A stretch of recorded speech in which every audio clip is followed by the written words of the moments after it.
Hello everyone, देखिए अब question number 3.13। देखो इसमें क्या कहता है, the number density of free electrons in a copper conductor estimated in example 3.1 is 8.5 into 10⁻28। देखो जो नंबर डेंसिटी होता है ना, वो हम स्मॉल एन से लिखते हैं।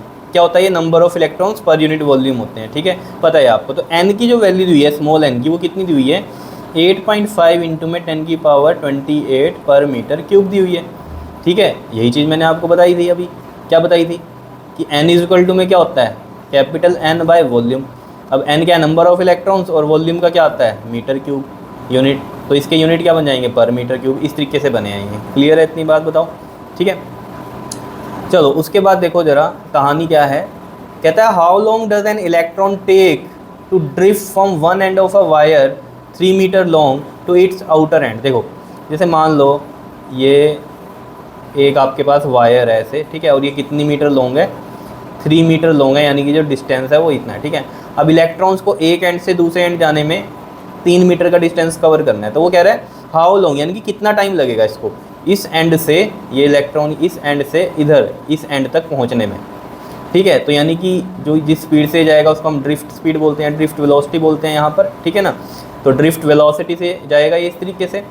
और यहाँ पर क्या कहता है आपको, कहता है जो the area of cross section है इसका वायर का, ये जो मोटाई है इसकी एरिया, ये भी गिवन है आपको। तो देखो यानी कि डिस्टेंस दिया हुआ है 3.0 मीटर का, और जो एरिया दिया हुआ है दैट इज़ 2.0 इंटू में 10⁻⁻6 मीटर स्क्वायर का दिया हुआ है।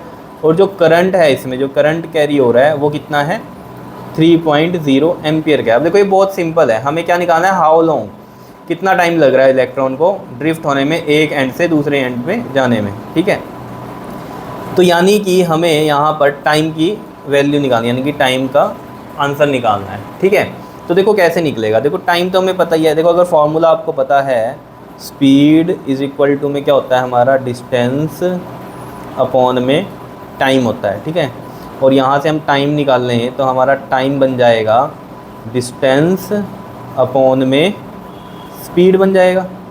डिस्टेंस हमने d से लिया और जो इसकी स्पीड है वो क्या है, ड्रिफ्ट है, तो vd से लिख दिया हमने, तो हमारा t निकल जाएगा। लेकिन हमें यहाँ पर d तो पता है दैट इज़ 3.0 मीटर, यानी कि 3 मीटर ही हो जाएगा ये, बिकॉज पॉइंट हटाओगे तो 10 लगेगा और ये 3 ही बचेगा। ठीक, तो 3 मीटर चाहिए। उसके बाद vd हमें निकालना है, vd हमें गिवन नहीं है, तो vd हम कैसे निकालते हैं। देखो एक फॉर्मूला पता है आपको, I इज इक्वल टू में NEAVD, याद आया, रिलेशन था हमारा करंट और ड्रिफ्ट वेलोसिटी का, वहाँ से ये फॉर्मूला बना था हमारा, थ्योरी में देख लेना जाकर। तो यहाँ से अगर हम vd की वैल्यू निकाल लें तो कितनी बनेगी, वो I अपॉन में NEA। ठीक है, तो यानी कि vd इज इक्वल टू में I अपॉन में NEA। I की वैल्यू जो है हमारे पास 3 एम्पियर गिवन है। 3.0 को भी आप करोगे तो पॉइंट हटाओगे तो 10 लगेगा, तो 3 एम्पियर ही बन जाएगा। 3 ये है। n की वैल्यू है आपके पास 8.5 इंटू में 10⁻28। इलेक्ट्रॉन जो चार्ज ऑन इलेक्ट्रॉन कितना होता है, 1.6 इंटू में 10⁻⁻19।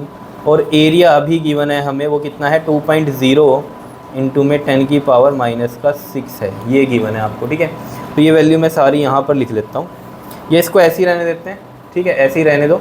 डायरेक्ट आप क्या करो, इस vd की वैल्यू को पुट कर दो इसमें, ये जो टाइम का फॉर्मूला था हमारे पास, ठीक है, इसमें पुट करते हैं। तो देखो ज़रा, तो जो t इज इक्वल टू है हमारे पास d बाई vd, d है हमारा 3 और vd की वैल्यू कितनी है, 3 अपॉन में 8.5 इंटू में 10⁻28 इंटू में 1.6 इंटू में 10⁻⁻19 एंड इंटू में 2.0 इंटू में 10⁻⁻6 ये है। ठीक है, तो देखो इसको हम कैसे कर सकते हैं। देखो हमें पता है ये 3 से तो 3 कट जाएगा। ठीक है, ये वाली वैल्यू पूरी की पूरी ऊपर शिफ्ट हो जाएगी, तो ये मैं लिख देता हूँ यहाँ। देखो 3 से 3 कैंसिल हो गया, ये पूरी वैल्यू ऊपर शिफ्ट हो जाएगी, क्योंकि 1 अपॉन में ये है ना, यहाँ पर ये 1 अपॉन, देखो ना, जैसे हमारे पास गिवन होता है 2 अपॉन में वैल्यू है 1 अपॉन में 3, तो मैं इसको ऐसे लिखता हूँ 2 इंटू में 3/1, 1 यहीं रहने दिया, 3 ऊपर चला गया। ठीक है, और अगर ऐसे हो 2/3 एक वैल्यू है और एक 4/5 एक वैल्यू है, तो इसको हम कैसे लिखते हैं, 2/3 एज इट इज़, और 4/5 को मैं 5/4 ऐसे लिख देता हूँ। तो ये कहानी होती है इस तरीके से लिखने की, तो इसी वजह से ये चीज़ ऊपर चल जाएगी।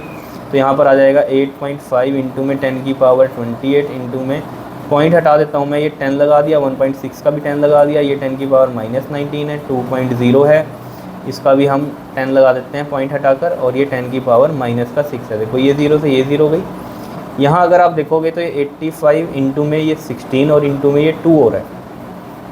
बाकी देखो यहाँ पर ये 10 की पावर 2 बन गया, नीचे 10 की पावर 2 ऊपर जाएगा, ये 28 में से माइनस होगा तो कितना बन जाएगा 10 की पावर 26। समझ रहे हो ना, ये 1 10 की पावर 2 हो गया, ऊपर जाके माइनस होगा तो 10 की पावर 26। ये देख लो अब 10 की पावर -19 और -6 कितना बन गया आपके पास, माइनस का 25 बन गया। तो ये देखोगे आप 85 इंटू में 16 टू द 32 और ये 10 यहाँ पर आ गया हमारे पास, -1 हो जाएगा ना, ये 10 26 में से -25 करेंगे तो 10 की पावर 1 बचेगा, 10 की पावर 1 यानी कि 10 है। और 85 को आप 32 से जब आप मल्टीप्लाई करोगे तो ये बनेगा आपके पास 2720। क्लियर है, कितना आएगा ये 2720, और ये 10 भी है मल्टीप्लाई तो 1 0 ये भी आ गई। ठीक है, तो इतने सेकंड्स आ रहे हैं आपके पास टाइम।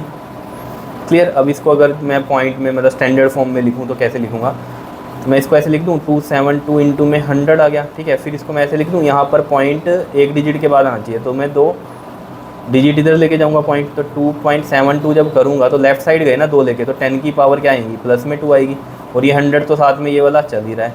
तो ये आ गया आपका 2.72 इंटू में 10 की पावर 2 और ये भी 10 की पावर 2, तो 10 की पावर 4 सेकेंड।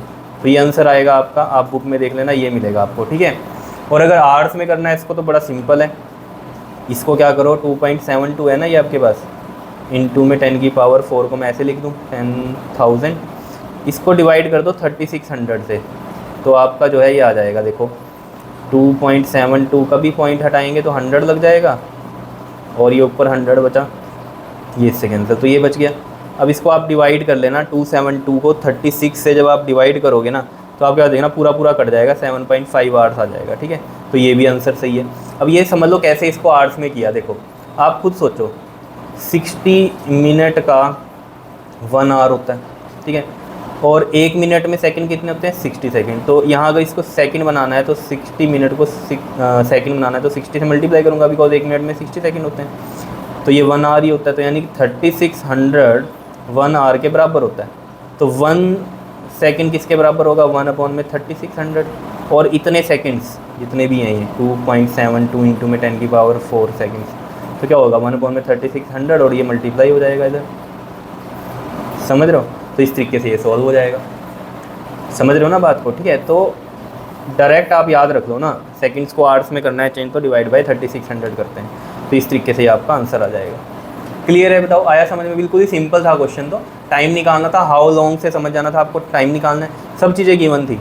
ठीक है, टाइम का फॉर्मूला होता है डिस्टेंस अपॉन में स्पीड, तो स्पीड हमें निकालनी पड़ी बस इसमें वीडी, वो किस फॉर्मूले से, आई इक्वल टू में NEA VD से निकल गई, क्योंकि ये सब वैल्यूज़ हमें गिवन थी, तो VD इस तरीके से निकल गई, इसलिए यही फॉर्मूला लगा। क्लियर है, इतनी बात आपके मन में आ रहा होगा। VD का तो सर दूसरा फॉर्मूला भी था, लेकिन ये देखो ना चीज़ें क्या गिवन है, उसके अकॉर्डिंग ही तो ये फॉर्मूला लगाया ताकि हमारा क्या बन जाए, VD के लिए ये बने, ये सारी वैल्यूज़ हमारे पास थी। ठीक है ना, नंबर डेंसिटी से ही समझ जाते हैं आपकी ये वाला फॉर्मूला लगना है VD का, क्योंकि इसी में ही क्या आता है हमारा, नंबर डेंसिटी आता है। क्लियर है, इतनी बात बता दो। ठीक है जी, कर लोगे इस क्वेश्चन को, सिंपल ही है। ठीक है, तो इसे अच्छे से कर लेना। ओके जी, थैंक यू।